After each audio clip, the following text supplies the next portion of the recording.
Hello friends, this is Megha Sharma. Welcome to my channel omega tech ed. आज के video में हम डिस्कस करेंगे knowledge based agents and propositional logic. Agents के बारे में हम अपने प्रीवियस वीडियो में भी पढ़ चुके हैं। कोई भी एजेंट बेसिकली दो तरह के टास्क परफॉर्म करते हैं। फर्स्ट होता है इन्वायरमेंट से इंफॉर्मेशन परसीव करना एंड सेकेंड होता है एक्शन परफॉर्म करना। तो एजेंट जो है वो कंटिन्यूअसली सेंसर्स की हेल्प से इन्वायरमेंट से इंफॉर्मेशन परसीव करते हैं और उसके अकॉर्डिंग एक्चुएटर्स के थ्रू एक्शन परफॉर्म करते हैं। Knowledge based agents can accept new tasks in the form of explicitly described goals. They can achieve competence quickly by being told or learning new knowledge about the environment, and they can adapt to changes in the environment by updating the relevant knowledge. तो किसी भी agent की तरह knowledge based agent भी environment से information perceive करते हैं। Knowledge based agent का जो काम होता है वो होता है नॉलेज को स्टोर करके रखना और उसको अपडेट करना। Knowledge based agent internal state of knowledge को मेंटेन करते हैं और टाइम टाइम पे उसको अपडेट करते हैं। यहाँ पे नॉलेज बेस्ड एजेंट जो भी ऑब्जर्व करते हैं एनवायरनमेंट से उसके अकॉर्डिंग जो इनकी एग्जिस्टिंग नॉलेज है उसको अपडेट करते हैं और उसके बाद एक्शन को परफॉर्म करते हैं। तो क्योंकि ये यहाँ पे अपनी नॉलेज को अपडेट कर रहे हैं और इन्वायरमेंट से न्यू लर्निंग कर रहे हैं, इसलिए हम इनको लर्निंग एजेंट भी बोल सकते हैं। नॉलेज बेस्ड एजेंट में मेन दो कंपोनेंट्स होते हैं। फर्स्ट होता है knowledge base. A knowledge base is a set of sentence. Each sentence is expressed in a language called a knowledge representation language and represents some assertion about the world. Knowledge based set of sentences होते हैं। यहाँ पे हम समझ सकते हैं कि knowledge का मतलब होता है इंफॉर्मेशन, और जब हमें एजेंट को कोई इंफॉर्मेशन देनी होती है तो हम वहाँ पे सेंटेंस का यूज करते हैं, एक कोई लैंग्वेज का यूज करते हैं। तो हर सेंटेंस जो होता है वो किसी ना किसी लैंग्वेज में हम रिप्रेजेंट करते हैं। यहाँ पे लैंग्वेज रिप्रेजेंटेशन या हम बोल सकते हैं इंफॉर्मेशन का जो रिप्रेजेंटेशन है, नॉलेज रिप्रेजेंटेशन है, वो बहुत इंपॉर्टेंट होता है क्योंकि उसी के बेसिस पे नॉलेज बेस एजेंट डिसीजन लेते हैं। नॉलेज बेस एजेंट का मेन गोल ही होता है डिसीजन लेना और वो ह्यूमन को हेल्प करते हैं डिसीजन मेकिंग प्रोसेस में। तो अगर हमारे पास नॉलेज बेस ही प्रॉपर नहीं होगा या हमारी जो नॉलेज इंफॉर्मेशन है जो हम एजेंट को देने वाले हैं उसका रिप्रेजेंटेशन ही प्रॉपर नहीं होगा, तो वहां पे जो डिसीजन मेकिंग है वो भी प्रॉपर नहीं होगी। तो नॉलेज बेस एक इम्पॉर्टेंट कंपोनेंट है। यहाँ पे हम इंफॉर्मेशन प्रोवाइड करते हैं, जो भी हमारा एजेंट है उसको इंफॉर्मेशन प्रोवाइड करते हैं, और ये जो इंफॉर्मेशन होती है वो होती है in the form of sentences, और इन सेंटेंस को हम एक्सप्रेस करते हैं लैंग्वेज में, जिसको हम बोलते हैं नॉलेज रिप्रेजेंटेशन लैंग्वेज। सेकेंड जो मेन कंपोनेंट है वो है inference engine. Inference engine allows us to add a new sentence to the knowledge base. A sentence is a proposition about the word. Inference system applies logical rule to the knowledge base to deduce new information. Inference engine new sentence के लिए हमें use होते हैं, मतलब new sentence हम किस तरीके से ऐड कर सकते हैं उसमें हमें हेल्प करते हैं इन्फ्रेंस इंजन। नॉलेज बेस में हमारे पास सेट ऑफ सेंटेंस होते हैं जो कि हम इंफॉर्मेशन प्रोवाइड करते हैं नॉलेज बेस्ड एजेंट को, लेकिन टाइम टाइम पे जैसे हमने पहले पढ़ा कि टाइम टाइम पे नॉलेज बेस्ड एजेंट को अपनी इंफॉर्मेशन को अपडेट करना पड़ता है या न्यू इंफॉर्मेशन ऐड करनी पड़ती है। तो इन्फ्रेंस इंजन इसमें हेल्प करते हैं, जो हमारे पहले से इंफॉर्मेशन है उसको अपडेट करने में हेल्प करते हैं। यहाँ पे हमने लॉजिकल रूल्स के बारे में बात की है। इन्फ्रेंस इंजन जो होते हैं, इन्फ्रेंस सिस्टम जो होते हैं, वो लॉजिकल रूल्स अप्लाई करते हैं। मतलब इसका ये होता है कि जो ओल्ड इंफॉर्मेशन है उसके बेसिस पे जब हम न्यू इंफॉर्मेशन डिराइव करते हैं तो उसको बोलते हैं लॉजिकल रूल्स के हेल्प से न्यू इंफॉर्मेशन डिराइव करना। जैसे फॉर एग्जांपल अगर हमारे पास कुछ ओल्ड इंफॉर्मेशन है, A equals to B, B equals to C, ये हमारे पास एग्जिस्टिंग नॉलेज है, लेकिन इस नॉलेज के बेसिस पे लॉजिक का यूज करके हम बोल सकते हैं कि A इक्वल्स टू C। तो यहाँ पे जो दो इंफॉर्मेशन हमारे पास थी, A equals to B and B equals to C, ये नॉलेज बेस की इंफॉर्मेशन थी और इस इंफॉर्मेशन के बेसिस पे हमने लॉजिकल रूल्स अप्लाई करके एक नई इंफॉर्मेशन डिड्यूस की है कि A इक्वल्स टू सी होगा। तो इस तरीके से इन्फ्रेंस इंजन का काम होता है लॉजिकल रूल्स को अप्लाई करके न्यू इंफॉर्मेशन डिराइव करना, और ये जो न्यू इंफॉर्मेशन डिराइव होती है ये ओल्ड इंफॉर्मेशन के बेसिस पे ही होती है। जो इंफॉर्मेशन पहले से नॉलेज बेस में है, पहले से नॉलेज बेस में स्टोर है, उस पे हम लॉजिकल रूल्स अप्लाई करके कोई न्यू इंफॉर्मेशन डिराइव करते हैं। तो उस इंफॉर्मेशन को डिराइव करने के लिए हम इन्फ्रेंस इंजन का यूज करते हैं। Operations performed by knowledge base agent. A knowledge base keeps track of things. We can tell it facts or ask for inference. Knowledge base agent में हम मेन दो तरह के ऑपरेशन परफॉर्म करते हैं, tell and ask. Tell, this operation tells the knowledge base what it perceives from the environment, and ask, this operation asks the knowledge base what action it should perform. Tell and ask operation को हम एक example से समझ सकते हैं। Tell, father of John is Robin. Tell, Mary is John's sister. Tell, John's father is the same as John's sister's father. Ask, who is Mary's father. तो tell operation के help से हम नॉलेज बेस को बताते हैं, information देते हैं, input देते हैं, मतलब इन्वायरमेंट से क्या परसीव करना है ये हम बताते हैं टेल ऑपरेशन के थ्रू, एंड कौन से एक्शन परफॉर्म करना है ये उसी बेसिस पे परफॉर्म होते हैं जो इंफॉर्मेशन नॉलेज बेस को दी गई होती है। तो जो भी इंफॉर्मेशन नॉलेज बेस एजेंट के पास होगी उसके बेसिस पे वो एक्शन परफॉर्म करेगा। तो यहाँ पे हमने इंफॉर्मेशन दी हुई है टेल ऑपरेशन के थ्रू, और उसके बाद जब हम क्वेरी करते हैं, जब हम कोई क्वेश्चन पूछते हैं तो उसका आंसर हमको मिलेगा जो भी इंफॉर्मेशन हमने नॉलेज बेस एजेंट में दी हुई होती है। Each time when the function is called, it does three things. First, it tells the knowledge base what it perceives. जो एजेंट होते हैं वो परसीव करते हैं एनवायरनमेंट से, और जो भी उन्होंने परसीव किया है उसको नॉलेज बेस में ऐड करते हैं। Second is it ask knowledge base what action it should take, means ask the knowledge base for the best action, जो भी पॉसिबल एक्शन अवेलेबल हैं उसमें से कौन सा बेस्ट एक्शन वहां पे चूज करना है इसके बारे में पूछते हैं। And the last is agent program tells the knowledge base that which action was chosen. Knowledge base agent में जो सबसे इंपॉर्टेंट कंपोनेंट होता है वो होता है knowledge base, and knowledge base consist of sentences. Knowledge base में जो हम नॉलेज को रिप्रेजेंट करते हैं वो रिप्रेजेंट करते हैं लैंग्वेज से, और जो नॉलेज बेस एजेंट का मेन इंपॉर्टेंट एम होता है, जो मेन गोल होता है वो होता है मेकिंग डिसीजन, मतलब नॉलेज बेस एजेंट डिसीजन लेने में केपेबल होना चाहिए।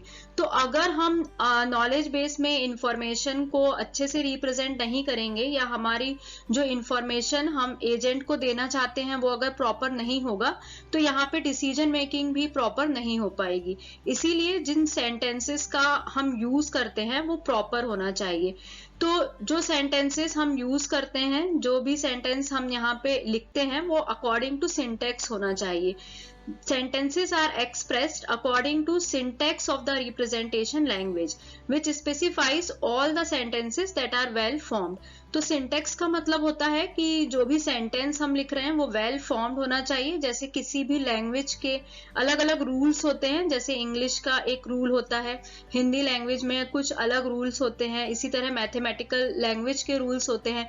तो जो भी सेंटेंस हम लिख रहे हैं वो प्रॉपर सिंटेक्स में होना चाहिए, क्योंकि अगर हम इंफॉर्मेशन ही प्रॉपर नहीं देंगे, अगर हमारे नॉलेज बेस में जो हम सेंटेंस लिख रहे हैं वही प्रॉपर नहीं होगा तो वहां पे जो एजेंट है उसको कुछ अंडरस्टैंडिंग ही नहीं होगी और फिर वो डिसीजन ही नहीं ले पाएगा। जैसे फॉर एग्जांपल अगर हम कोई सेंटेंस लिखते हैं x + y = 2, तो ये एक वेल फॉर्म्ड सेंटेंस कहा जाएगा, क्योंकि यहाँ पे हमने प्रॉपर सिंटेक्स फॉलो किया है।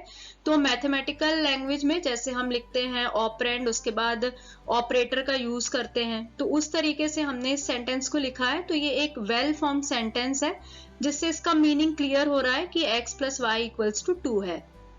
जबकि अगर हम इसी सेंटेंस को कुछ इस तरीके से लिखते तो यहाँ पे कुछ भी क्लियर नहीं हो रहा है, तो ये एक नॉट वेल फॉर्म्ड सेंटेंस है, मतलब यहाँ पे जो लैंग्वेज है उसका सिंटेक्स यहाँ पे प्रॉपर नहीं है।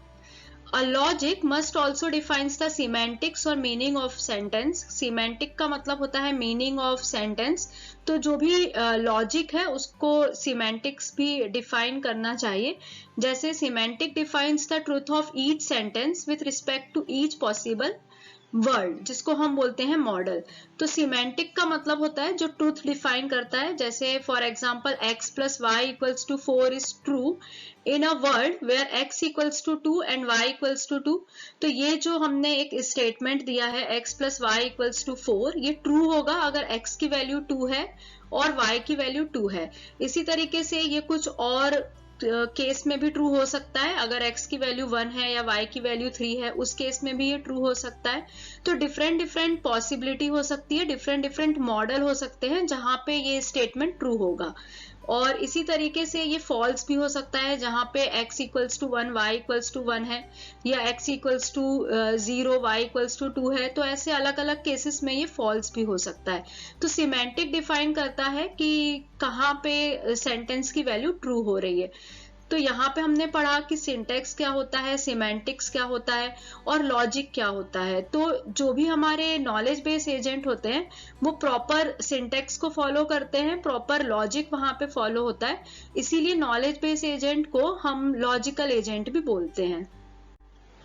सेंटेंसेस को हम प्रीपोजिशनल लॉजिक या फिर प्रेडिकेट लॉजिक में डिफाइन कर सकते हैं। प्रेडिकेट लॉजिक को हम फर्स्ट ऑर्डर लॉजिक भी बोलते हैं, जिसके बारे में डिटेल में हम अपने आने वाले वीडियो में डिस्कस करेंगे। इस वीडियो में हम पढ़ रहे हैं prepositional logic. The syntax of propositional logic defines the allowable sentences. The atomic sentences consist of a single propositional symbol. Each such symbol stands for a proposition that can be true और false. तो propositions logic हम किसको बोलते हैं, जब हमारे पास कोई atomic single sentence होता है जिसमें सिंगल प्रपोजिशन सिंबल का हम यूज करते हैं। तो जो भी प्रपोजिशन होता है वो या तो ट्रू होता है या फिर फॉल्स होता है। मतलब अगर किसी सेंटेंस को देख के हम ये डिसाइड कर पाए कि या तो ये ट्रू होगा या फिर ये फॉल्स होगा, तो उस तरह के सेंटेंस को हम प्रपोजिशन लॉजिक बोलते हैं। जैसे for example Sunday is holiday, ये ट्रू प्रपोजिशन है। 2 + 1 = 4, ये फॉल्स प्रपोजिशन है। इसी तरीके से जो भी सेंटेंस होगा वो या तो ट्रू होगा या फिर फॉल्स होगा। और अगर हमारे पास कुछ इस तरह के सेंटेंस आते हैं जहां पे हम डिसाइड नहीं कर पाते कि ये ट्रू होगा या फॉल्स होगा, तो उस तरह के सेंटेंस जो है वो प्रपोजिशन लॉजिक में नहीं आएंगे। जैसे for example some boys like to play cricket, तो यहाँ पे अगर ये सेंटेंस का हम मीनिंग देखें तो इसका मीनिंग है कि कुछ लड़के क्रिकेट खेलना पसंद करते हैं। तो अब हम इसको ट्रू और फॉल्स की कैटेगरी में डिवाइड नहीं कर सकते, तो ये प्रपोजिशन लॉजिक में नहीं आएगा। इस तरह के सेंटेंस को डिफाइन करने के लिए, इस तरीके के सेंटेंस को एक्सप्रेस करने के लिए फिर हमें प्रेडिकेट लॉजिक की हेल्प लेनी होगी और फर्स्ट ऑर्डर लॉजिक का यूज करना पड़ेगा। तो प्रपोजिशन लॉजिक के बारे में अगर हमें समझना है तो प्रपोजिशन लॉजिक मतलब यही होता है जहां पे हम सेंटेंस को क्लासिफाई कर पाए या तो ट्रू में या फिर फॉल्स में।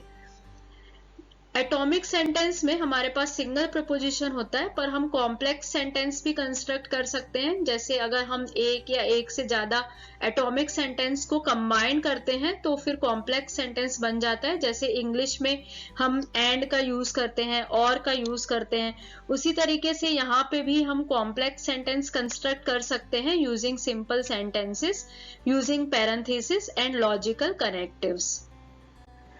कॉम्प्लेक्स सेंटेंस बनाने के लिए हम मेन 5 कनेक्टिव्स का यूज करते हैं। फर्स्ट होता है नॉट, जिसको हम बोलते हैं negation. If P is true, negation of P will be false, और if P is false, negation of P will be true. यहाँ पे हम इसमें सिंबल यूज करते हैं नेगेशन का।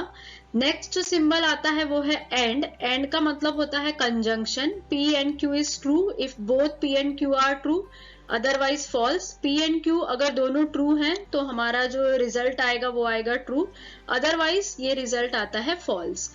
और मतलब होता है डिसजंक्शन। P और Q is true if either P और Q इज ट्रू और both are true, otherwise false. P और Q में से अगर कोई एक भी ट्रू है तो हमें रिजल्ट में मिलता है ट्रू, अदरवाइज अगर दोनों ही फॉल्स हैं तो रिजल्ट मिलता है फॉल्स। इम्प्लाइज का मतलब होता है if P happens then Q happens. यहाँ पे Q जो है वो डिपेंड करता है P पे, अगर P ट्रू है तो Q कंपलसरी ट्रू होगा।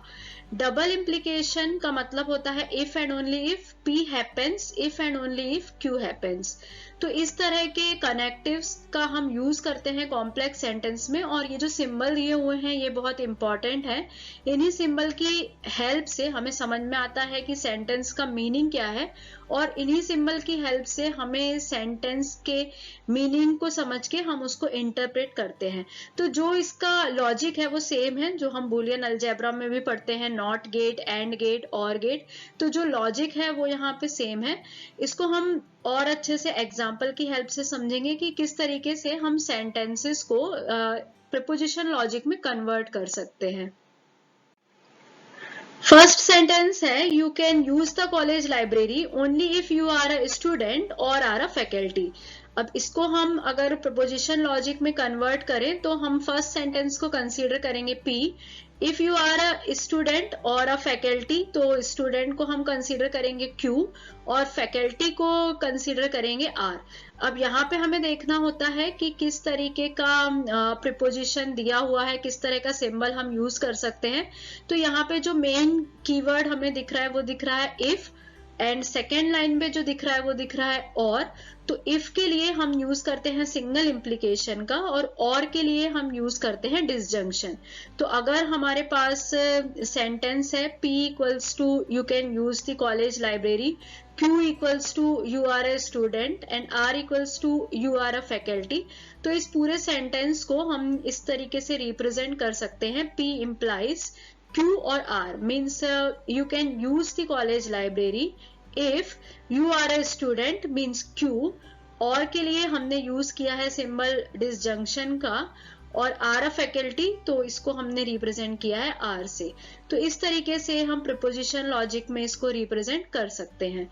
सेकेंड सेंटेंस है I will go for shopping if and only if I have a money.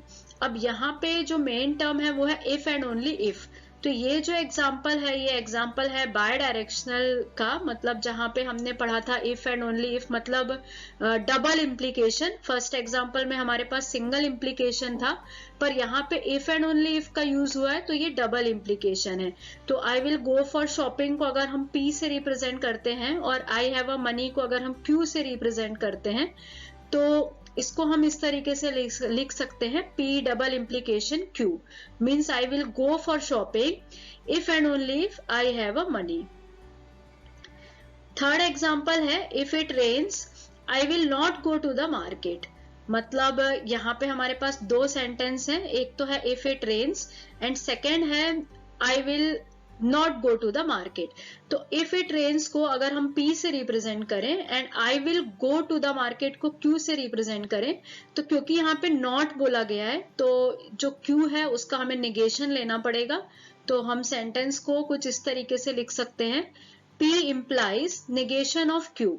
तो जब भी सेंटेंस में if आता है तो वहां पे उसका मतलब होता है सिंगल इम्प्लीकेशन, और जब भी सेंटेंस में if and only if आता है तो उसका मतलब होता है डबल इम्प्लीकेशन, और जब भी एंड आता है तो एंड का मतलब हमें पता ही है कंजंक्शन।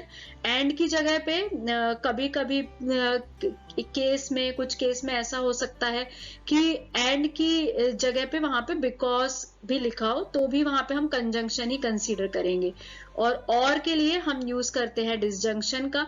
तो इस सेंटेंस में आ रहा था इफ और आ रहा था नॉट, तो हमने इसको रिप्रेजेंट किया है if single implies negation of Q, क्योंकि सेंटेंस में not go to the market दिया हुआ था। फोर्थ एग्जाम्पल है it is not cloudy and it is not raining. तो यहाँ पे दो निगेशन सेंटेंस है, it is not cloudy, it is not raining. तो अगर हमारा P कोई सेंटेंस है इट इज क्लाउडी, Q एक सेंटेंस है इट इज रेनिंग, तो हमें दोनों का निगेशन लेना पड़ेगा और दोनों को ऐड करना पड़ेगा एंड से। तो इसको हम इस तरीके से रिप्रेजेंट कर सकते हैं negation of P and negation of Q। तो इस तरीके से हम सिंपल प्रपोजिशन लॉजिक जो भी हमने पढ़ा है आज उसको हम रिप्रेजेंट कर सकते हैं। अब कुछ एग्जाम्पल ऐसे हैं जिनको हम प्रीपोजिशन लॉजिक में कन्वर्ट नहीं कर सकते, जैसे some dog is a pet, everybody loves someone. अब यहाँ पे इस तरह के अगर सेंटेंस दिए हो तो हम इसको कन्वर्ट नहीं कर सकते, प्रीपोजिशन लॉजिक में हम इसको डिफाइन नहीं कर सकते। तो ये प्रीपोजिशन लॉजिक का एक ड्रॉबैक है कि इस तरह के सेंटेंस को जहाँ पे सम आता है या फिर एवरीबडी आता है, या जहाँ पे हम सिंपल ट्रू और फॉल्स में इसको नहीं बता सकते, सिंपल प्रीपोजिशन में नहीं बता सकते कि सेंटेंस ट्रू है या फॉल्स है, उस सेंटेंस को हम यहाँ पे डिफाइन नहीं कर सकते, और उस केस में हमें प्रेडिकेट लॉजिक या फर्स्ट ऑर्डर लॉजिक का यूज करना पड़ता है। तो फर्स्ट ऑर्डर लॉजिक के बारे में हम अपने आने वाले वीडियो में डिस्कस करेंगे। Thank you so much for watching till here. अगर आपको वीडियो यूजफुल लगी है तो वीडियो को लाइक करें, फ्रेंड्स के साथ शेयर करें, और अगर आप चैनल पे न्यू हैं तो चैनल को सब्सक्राइब करें। नेक्स्ट वीडियो में हम डिस्कस करेंगे द वम्पर्स वर्ल्ड।